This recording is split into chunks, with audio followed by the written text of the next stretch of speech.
Halo, selamat sore Bang Jibadi.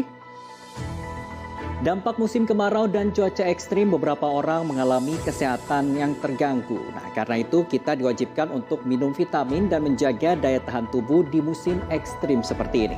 Sama saya Dor Fidyadi dan inilah Moji Petang selengkapnya. Kita ke informasi pertama. Setelah divonis penjara seumur hidup oleh Pengadilan Negeri Jakarta Barat, mantan Kapolda Sumatera Barat Irjen Polisi Teddy Minahasa jalani sidang etik yang digelar Komisi Kode Etik Mabes Polri. Hakim Komite Etik menjatuhkan vonis pemecatan terhadap Teddy Minahasa lantaran terbukti bersalah melanggar kode etik profesi dan perbuatan tercela. Kecelakaan beruntun yang melibatkan mobil patroli dan pengawalan Wakil Bupati Pangandaran dengan truk terjadi di Ciamis, Jawa Barat. Akibatnya 4 orang terluka, sementara kondisi Wakil Bupati Pangandaran, Ujang Endin, dikabarkan selamat. Pelaku mutilasi yang jasadnya ditemukan di sungai wilayah Sukoharjo dan Solo, Jawa Tengah akhirnya tertangkap.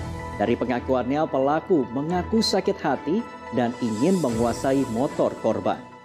Melakukan perlawanan, seorang residivis pencurian kendaraan bermotor di Cianjur, Jawa Barat ditembak polisi. Sementara di peristiwa lain, seorang pria beratribut ojek daring terekam kamera CCTV saat mencuri ponsel milik salah seorang pengemudi ojek daring di Sawah Besar, Jakarta Pusat. Jangan kemana-mana, Moji Petang akan kembali dengan informasi sejumlah jemaah haji tertunda keberangkatannya akibat masalah visa. Informasinya sesaat lagi.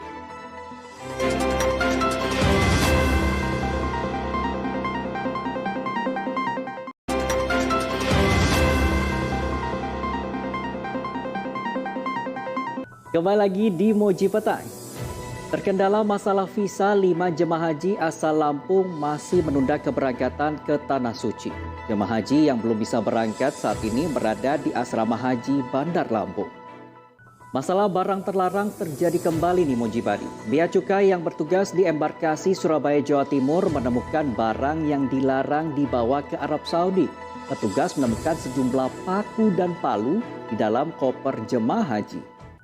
Warga Bantan Bengkalis Riau menggali tumpukan sampah untuk mendapatkan daging ilegal asal India yang dimusnahkan Bea dan Cukai Bengkalis. Warga kemudian mengambil daging dan membawanya pulang. Karena membahayakan keselamatan, polisi mendatangi sejumlah rumah lalu menyita daging impor ilegal yang diambil warga. Kita ke informasi lainnya, Presiden Joko Widodo meluncurkan logo Ibu Kota Negara Nusantara atau IKN Nusantara, hasil dari seleksi para peserta yang mengikuti sayembara. Pohon Hayat karya seorang desainer grafis asal Kota Bandung, Jawa Barat menjadi pemenang sayembara.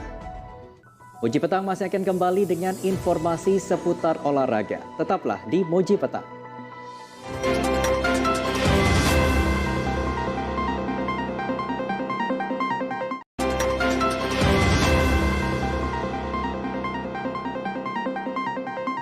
Terima kasih Anda masih bersama kami dalam Moji Petang. Informasi olahraga, Timnas Amerika Serikat dan juga Israel berhasil lolos ke babak perempat final FIFA World Cup Under-20 2023. Amerika Serikat dini hari tadi berhasil tekuk Selandia Baru dengan skor 4-0 tanpa balas. Lalu di pertandingan lain ada Israel yang berhasil kalahkan Uzbekistan dengan gol dramatis 1-0. Dan saat ini saya sudah terhubung dengan sportcaster yang sudah tidak asing lagi di layar kaca khususnya di Moji nih, Reza Pradita.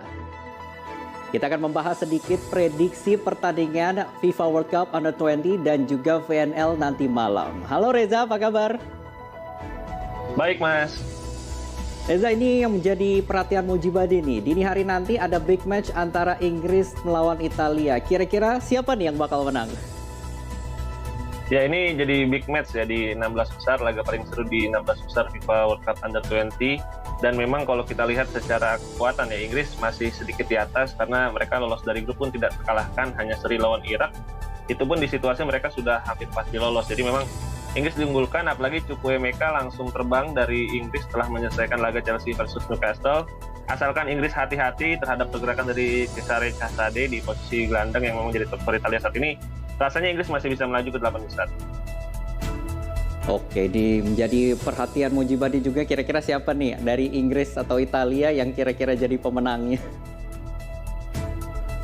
Baiklah, Mas Reza, juga menjadi perhatian bagi Volley-mania ini nanti jam 9 malam waktu Indonesia Barat ada pertandingan seru VNL antara Serbia dan juga Amerika Serikat. Nah, seperti apa nih prediksinya? Ya, ini juga menarik banget ya, karena saat ini posisinya di World Ranking, Serbia di peringkat pertama, sedangkan Amerika Serikat ada di peringkat keempat. Tapi yang harus digarisbawahi adalah di pekan pertama dan pekan kedua Volleyball Nations League ini biasanya tim-tim tidak turun dengan kekuatan penuh. Ini pun terjadi di pekan pertama kali ini, di mana Serbia tampil tanpa Tijana Bošković dan juga Maja Ognjenović yang bermain sama Eza Cibasi di final CV Champions League. Begitupun dengan Amerika Serikat. Mereka tampil tanpa nama-nama beken seperti Karabajema, Ciakov Bogu. Jadi ini akan jadi ujian bagi pemain-pemain pelapis, meskipun kalau saya lihat memang Serbia masih sedikit lebih unggul, karena meskipun pemain pelapis, mereka masih punya pemain-pemain yang juara di World Championship tahun lalu, sedangkan Amerika Serikat menurunkan dari 14 nama ada sekitar 6 nama debutan. Oke, kita nantikan siapa nih, apakah pemain-pemain pelapis ini bisa unjuk gigi nih di pertandingan kali ini. Baiklah, terima kasih Reza sudah bergabung sama kami di Moji Petang. Sama-sama.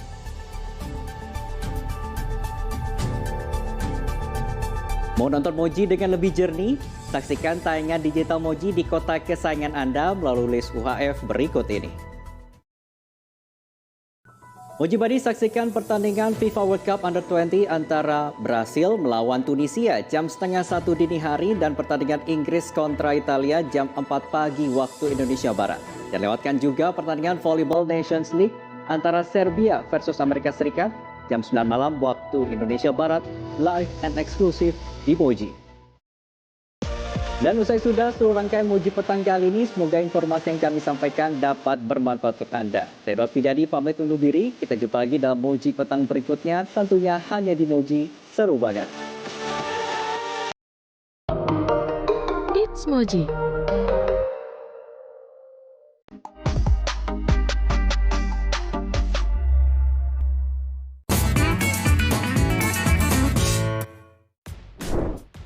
Cita-cita emang hak anak, tapi kadang orang tua juga punya proyeksi sendiri buat masa depan anaknya.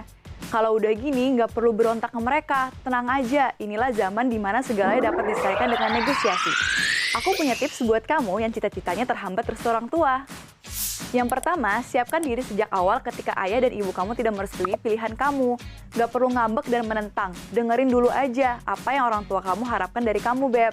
Karena kadang orang tua itu cuma butuh pembuktian gimana cara kamu meyakini mereka kalau pilihan kamu itu yang terbaik untuk diri kamu. Yang kedua, jalani pilihanmu sambil membangun cita-cita. Prioritaskan terlebih dahulu apa yang menjadi keinginan orang tua kamu dan kewajiban kamu sebagai anak. Kuliahlah dengan sungguh-sungguh dan jangan lupa bangunlah jejaring yang luas untuk masa depan kamu. Yang ketiga, secara perlahan lepaskan pilihan mereka dan buktikan pilihan kamu lebih membuat kamu nyaman. Setelah lulus itulah saatnya bagi kamu untuk menjalani apa yang kamu inginkan. Kamu harus bisa membuktikan diri kamu dengan karya dan pencapaian. Tapi ingat ya, harus tegas dan jelas dalam mencapai cita-cita kamu. Jangan setengah-setengah, Beb. Orang tua pasti ingin memberikan yang terbaik bagi buah hatinya. Tapi sesekali katakan pada mereka, diri kamu juga ingin belajar memutuskan masa depan tanpa dipaksa. Good luck, Beb!